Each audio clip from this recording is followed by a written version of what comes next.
The Mughal Empire. 4. The Mughal Empire.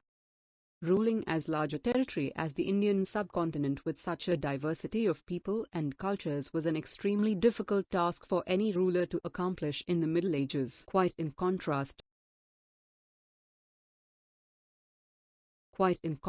to their predecessors, the Mughals created an empire and accomplished what had hitherto seemed possible for only short periods of time. From the latter half of the 16th century they expanded their kingdom from Agra and Delhi, until in the 17th century they controlled nearly all of the subcontinent. They imposed structures of administration and ideas of governance that outlasted their rule, leaving a political legacy that succeeding rulers of the subcontinent could not ignore. Today the Prime Minister of India addresses the nation on Independence Day from the ramparts of the Red Fort in Delhi, the residence of the Mughal emperors.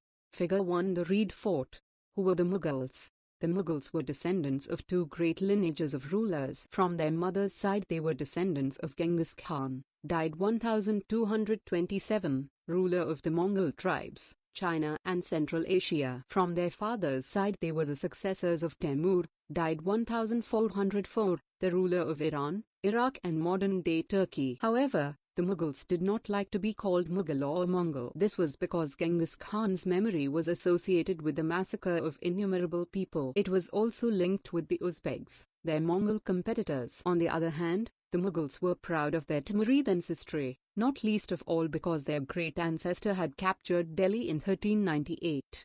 Figure 2a. Miniature painting, dated 1702 to 1712, of Temur, his descendants and the Mughal emperors. Temur is in the center and on his right is his son Miran Shah, the first Mughal emperor, Babur's great-great-grandfather, and then Abu Said, Babur's grandfather. To the left of Temur are Sultan Muhammad Mirza, Babur's great-grandfather, and Umar Sheikh, Babur's father. The Mughal emperors Babur, Akbar and Shah Jahan are the third, fourth and fifth individuals on Temur's right, and on his left, in the same order, are Humayun, Jahangir, and Aurangzeb. Do you think this painting suggests that the Mughals claimed kingship as a birthright?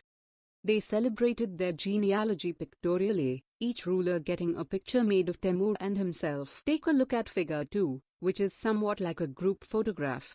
Mughal military campaigns.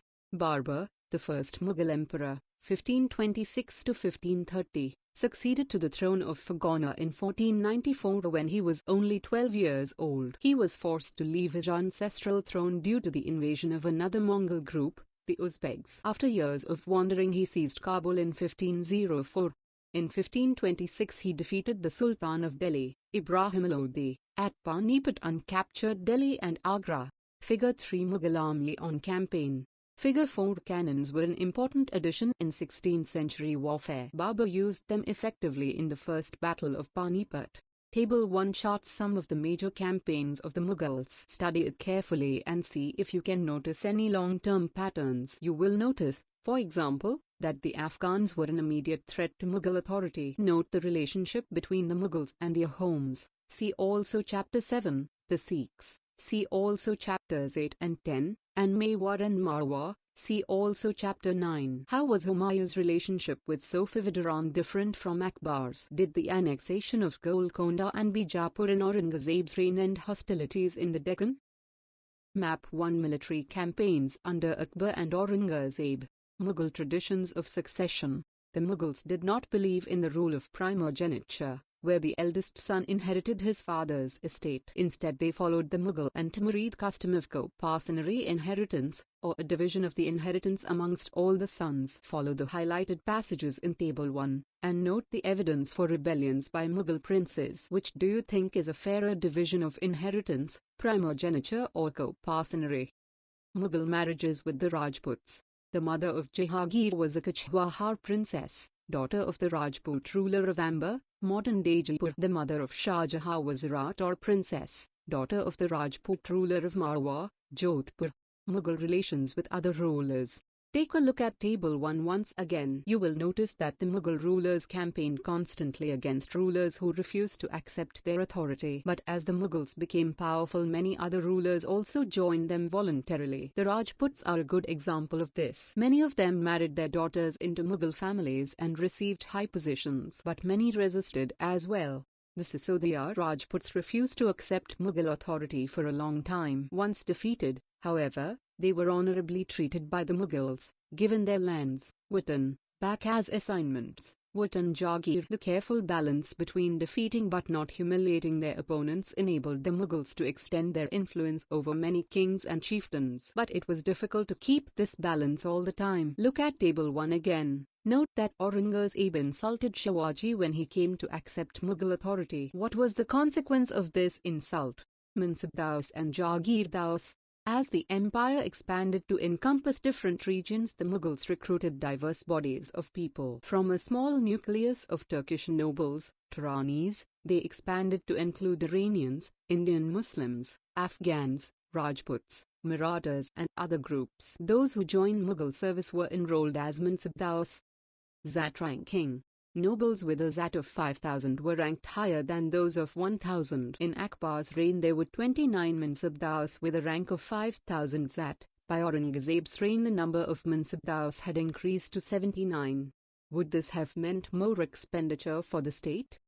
The term Mansabdao refers to an individual who holds a mansab, meaning a position or rank. It was a grading system used by the Mughals to fix 1. Rank, 2. Salary and 3. Military responsibilities. Rank and salary were determined by a numerical value called Zat. The higher the Zat, the more prestigious was the noble's position in court and the larger his salary.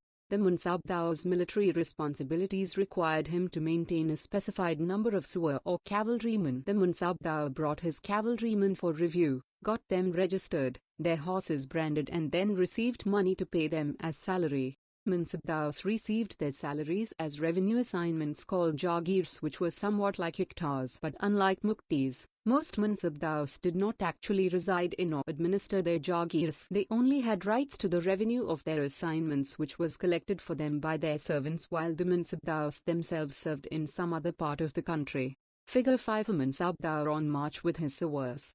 In Akbar's reign these Jagirs were carefully assessed so that their revenues were roughly equal to the salary of the Mansabdar. By Aurangzeb's reign this was no longer the case and the actual revenue collected was often less than the granted sum. There was also a huge increase in the number of Mansabdaos, which meant a long wait before they received a Jagir. These and other factors created a shortage in the number of Jagirs. As a result, many Jagirdaos tried to extract as much revenue as possible while they had a Jagir. Aurangzeb was unable to control these developments in the last years of his reign and the peasantry therefore suffered tremendously.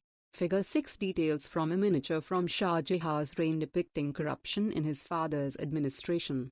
1. A corrupt officer receiving a bribe and 2. A tax collector punishing poor peasants. Zabt and Zamindaos. The main source of income available to Mughal rulers was tax on the produce of the peasantry. In most places, peasants paid taxes through the rural elites, that is, the headman or the local chieftain. The Mughals used one term, Zamindaos, to describe all intermediaries, whether they were local headmen of villages or powerful chieftains. Akbar's revenue minister, Todamal, carried out a careful survey of crop yields, prices and areas cultivated for a 10-year period, 1570 to 1580. On the basis of this data, tax was fixed on each crop in cash. Each province was divided into revenue circles with its own schedule of revenue rates for individual crops. This revenue system was known as Zabt. It was prevalent in those areas where Mughal administrators could survey the land and keep very careful accounts. This was not possible in provinces such as Gujarat and Bengal.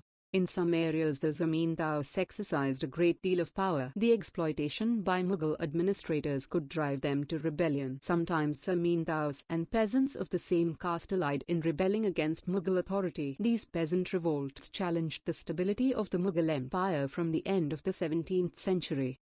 Akbarnamandhai Akbari.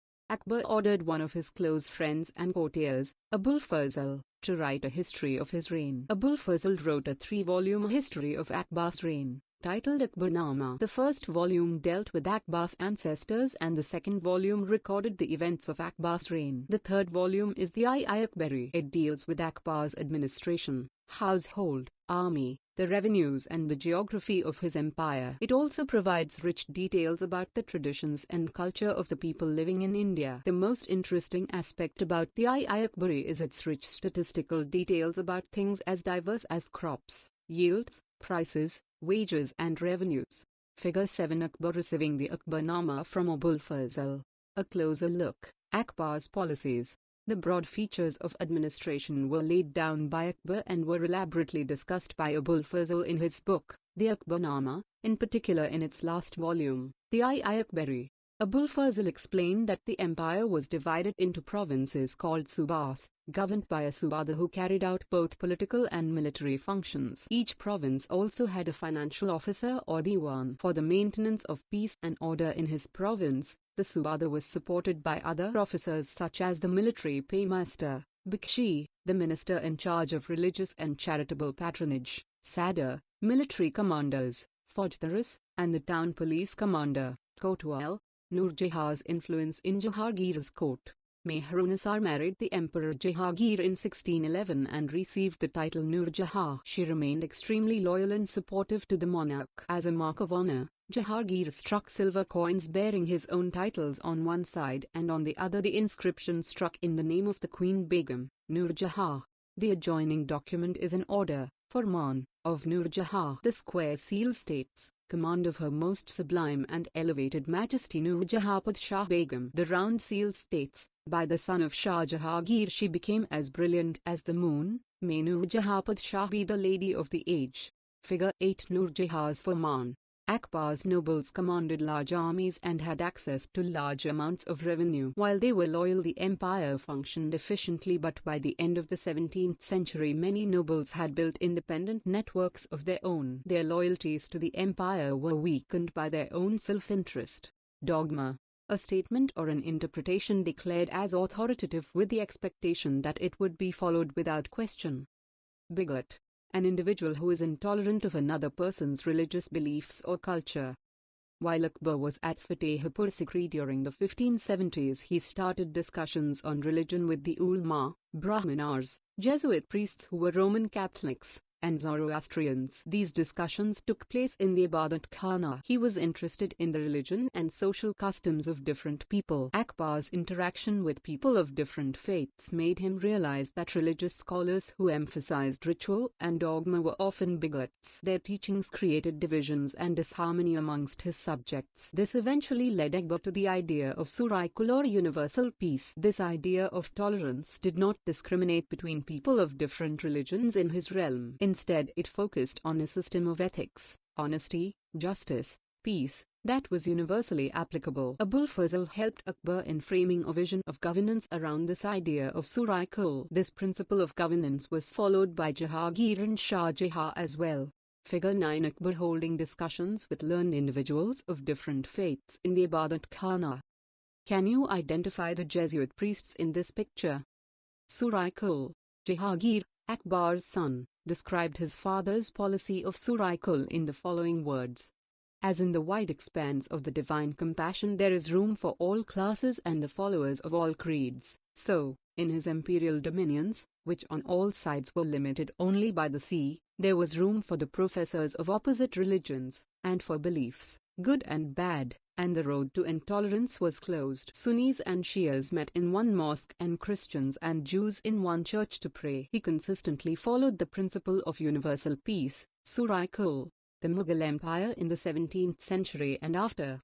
The administrative and military efficiency of the Mughal Empire led to great economic and commercial prosperity. International travelers described it as the fabled land of wealth. But these same visitors were also appalled at the state of poverty that existed side by side with the greatest opulence. The inequalities were glaring. Documents from the 20th year of Shah Jahan's reign inform us that the highest-ranking Mansabdars were only 445 in number out of a total of 8,000. This small number, a mere 5.6% of the total number of Mansabdars, received 61.5% of the total estimated revenue of the empire as salaries for themselves and their troopers. The Mughal emperors and their Mansabdars spent a great deal of their income on salaries and goods. This expenditure benefited the artisans and peasantry who supplied them with goods and produce. But the scale of revenue collection left very little for investment in the hands of the primary producers, the peasant and the artisan. The poorest amongst them lived from hand to mouth and they could hardly consider investing in additional resources, tools and supplies, to increase productivity. The wealthier peasantry and artisanal groups, The merchants and bankers profited in this economic world. The enormous wealth and resources commanded by the Mughal elite made them an extremely powerful group of people in the late 17th century. As the authority of the Mughal emperor slowly declined, his servants emerged as powerful centers of power in the regions. They constituted new dynasties and held command of provinces like Hyderabad and Awadh. Although they continued to recognize the Mughal emperor in Delhi as their master, by the 18th century the provinces of the empire had consolidated their independent political identities. We will read more about them in Chapter 10. Kings and Queens. There were several great monarchs, all near contemporaries, in different parts of the world in the 16th century. These included the ruler of Ottoman Turkey, Sultan Suleiman 1520–1566. During his rule the Ottoman state expanded into Europe, seizing Hungary and besieging Austria. His armies also seized Baghdad and Iraq. Much of North Africa, all the way into Morocco, acknowledged Ottoman authority. Suleiman also reconstructed the Ottoman navy. Its domination over the eastern Mediterranean brought the navy into competition with Spain. In the Arabian Sea it challenged the Portuguese. The monarch was given the title of Al-Qanuni, the lawgiver, because of the large number of regulations, Qanun, passed during his reign. These were aimed to standardize administrative procedures throughout the expanding domains of the empire and specifically to protect the peasantry from forced labor and extraordinary taxes. Later, in the 17th century, when public order declined in the Ottoman domains, the reign of Suleiman Qanuni was remembered as a period of ideal governance. Find out more about Akbar's other contemporaries, the ruler of England, Queen Elizabeth I, 1558–1603, the Safavid ruler of Iran, Shah Abbas, 1588–1629, and the more controversial Russian ruler, Tsar Ivan IV Vasilievich, also called Ivan the Terrible, 1530–1584. Imagine you have inherited a kingdom. Remember Babur and Akbar were about your age when they became rulers. How would you make your kingdom stable and prosperous? Let's recall. 1. Match the following. Mansab Mawar, Mongol governor, Sisodia Rajput Uzbek, Rator Rajput Mewar, Nurjahar rank, Subadar Jahangir. 2. Fill in the blanks.